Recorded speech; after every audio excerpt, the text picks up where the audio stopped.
We're back. Today's video is about a prison doctor and how he would experiment on his prisoners for financial gain and medical progress. As a result, he became very wealthy and ruined hundreds, if not thousands of lives.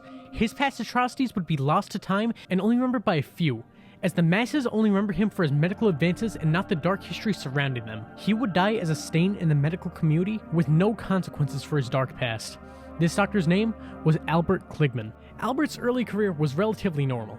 He went to Penn State University, where he would get his bachelor's degree. He would further his education at the University of Pennsylvania, specializing in the study of fungi. He would then enroll in medical school and earn his MD in 1947. He chose to study in dermatology to put his knowledge of fungi to good use. While studying, he would become known for breathing a new sense of life into a field that's been relatively stagnant at the time. When he graduated, he would sign at the hospital at the University of Pennsylvania.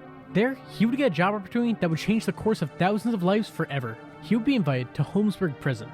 Now, Albert's initial invitation to the prison was for a pretty simple reason. There's a case of an athlete's foot going around the prison, and the prison officials called him in to help treat the prisoners. Now, Albert's motives weren't just out of the goodness of his heart, you see. He was in the middle of designing an experiment researching fingernail fungal infections. But this experiment would require quite a bit of experimentation. And not just on lab animals, but on humans. So the prison saw this as a win-win, and they would offer that Albert could use their prisoners as test subjects in exchange for his help. Albert quite liked the idea, and later, when asked about his initial introduction to the prison, he was quoted as saying, "All I saw before me were acres of skin. It was like a farmer seeing a fertile field for the first time." From here, things quickly spiraled.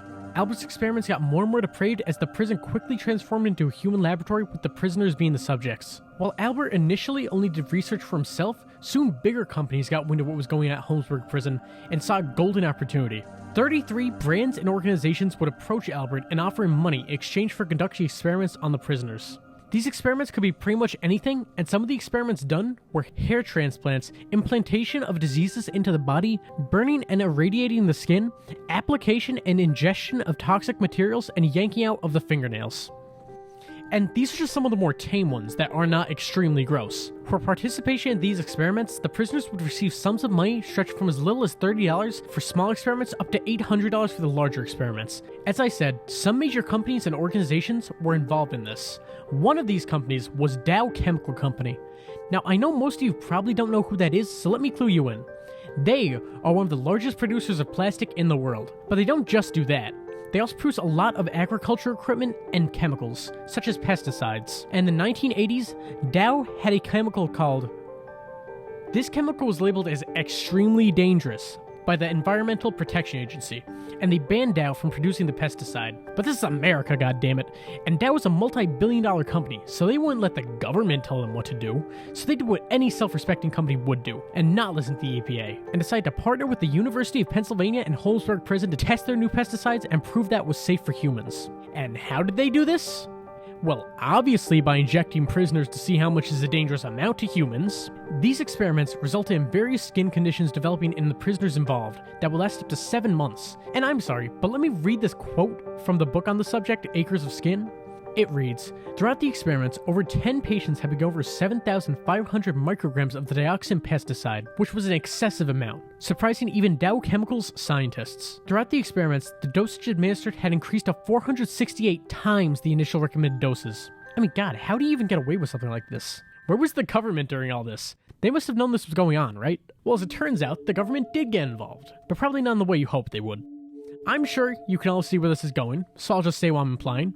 Another famous sponsor of Albert was the fucking United States Army. As it turns out, one of the biggest, if not the biggest sponsor of Albert was the United States government. Now, in a move right out of the CIA's handbook, the US Army paid Albert to test the effects of mind-altering drugs. These would be done in trailers on prison grounds, and in classic government fashion, the subjects of these experiments were unaware of what drugs they were given due to the lack of consent forms. These experiments had a variety of effects on the subjects, including temporary paralysis and sudden long-term violent behavior, with half of the subjects reporting to have experienced hallucinations for days. There were even rumors that the experiments involved the government's favorite drug, LSD, and resulted in participants going crazy. But hey, on the bright side, the prison was the perfect place to do these experiments because of all the solitary containment rooms, with nice spongy padded walls. Alright, so you may be saying, so what? It's just a little bit of illegal drug testing. That's not news to me, the US government does that all the time. Surely it can't get worse than that. right? Well, have you heard of these things called the Geneva Conventions? Remember how in school they taught you that the US was one of the main advocates for it? Well, sorry to be the one to tell you, but that's a bunch of patriot propaganda, because behind the scenes, the US Army was still hard at work developing new chemical agents.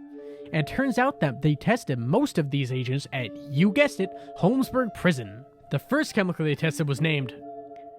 Nope, not even trying to pronounce that one. So we will just call it 3EA.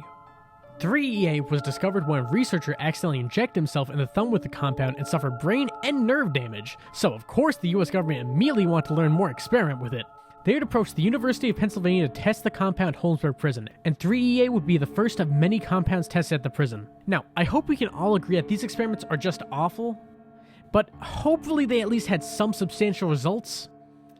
Well, the biggest scientific discovery made by Albert was the invention of Retin-A, which is used as a treatment for acne and can now be found in a lot of skincare products. And this invention made Albert very wealthy.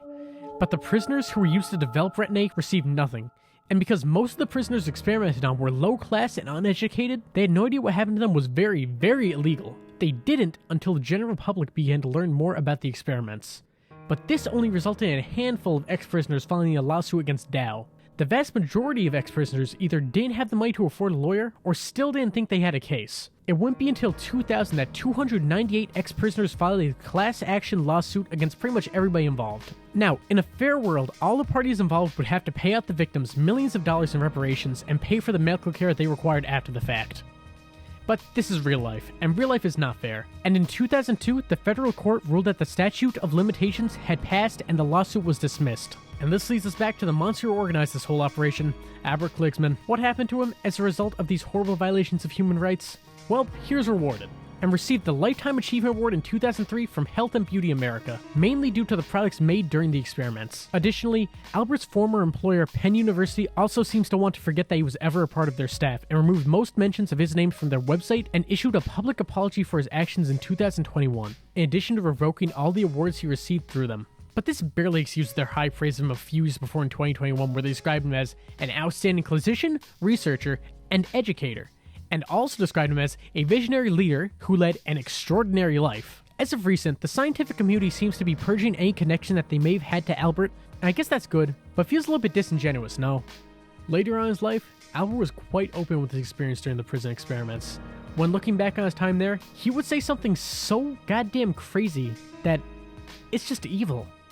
He said, "It was years before the authorities knew that I was conducting various studies on prisoner volunteers. Things were simpler then. Informed consent was unheard of. No one asked me what I was doing. It was a wonderful time." Well, that was a more serious topic, and I think you will be very happy to hear that Albert died back in 2010, and I think I speak for everybody watching when I say, fuck that guy, burn in hell, you sack of shit. I hope you learned something new during this video, and if you did, do me a favor and tell others that this happened. There's not nearly enough coverage on this topic online, so spread the word. Well, that brings an end to our time together. Thanks for watching, and I'll see you next time. Bye.